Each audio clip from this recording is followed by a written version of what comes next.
Et tout de suite, on parle de la marée rouge. Maël Moisan, bonjour. Bonjour Frédéric. Vous êtes journaliste sportif au Télégramme. Vous suivez l'évolution du stade depuis le début de la saison. Et ce vendredi 10 mai, c'est peut-être le grand jour pour cette équipe qui va peut-être rejoindre la Ligue 1 dès ce soir dans un stade qui est à guichet fermé. Et il a fallu attendre 6 ans, Maël. Et oui, 6 ans d'attente pour le Stade brestois qui attend la Ligue 1, donc 6 longues saisons. Le Stade brestois qui a grillé un joker en perdant à Béziers 1-0 vendredi dernier se destine peut-être à une soirée historique ce soir contre Niort, donc dans un stade à guichet fermé. Une victoire, c'est simple, et l'équipe est assurée de monter en Ligue 1. Tout autre résultat, il faudra regarder ce qui se passe du côté de Clermont pour 3, sachant que le Stade brestois aura encore un dernier joker éventuellement à Metz dans une semaine, mais ce sera contre le champion de Ligue 2, c'est pas simple. Voilà, c'est les calculs de points. On sent vraiment un engouement dans la ville. Exactement. Il y a un engouement palpable depuis des semaines, avec notamment le dernier match à domicile contre Lens qui avait fait le plein.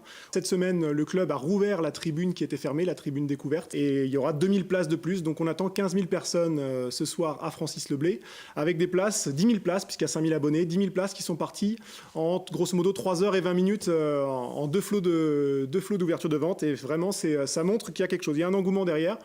15 000 spectateurs, la dernière fois, ça remonte au 26 février 2012 contre l'OM et c'était en Ligue 1. Une affiche qui forcément attirait beaucoup de monde. Alors demain, justement, quel avenir pour Brest en Ligue 1 et sans doute des clubs bretons aussi à retrouver? Alors si Brest monte, il y a deux certitudes, c'est que Brest retrouvera Rennes et Nantes, qui sont déjà en Ligue 1. Après, il faudra attendre un peu pour savoir si Guingamp et Lorient accompagneront aussi Brest la saison prochaine. En attendant, à Brest, il y a déjà des choses qui se dessinent. Malgré la montée, il faut s'attendre à du changement. Il y a une dizaine de départs, un peu plus, un peu moins, qui sont à attendre dans l'effectif de 26 joueurs. Un effectif qui a quand même atteint, qui est pas loin ou tout près d'atteindre l'objectif de monter en Ligue 1. Il reste aussi la question de l'entraîneur, Jean-Marc Furlan. Il est en fin de contrat et disons-le clairement, il est sur le départ. Il a des propositions en Ligue 2 et les dirigeants brestois, eux, ont activé des pistes extérieures pour le remplacer. À suivre.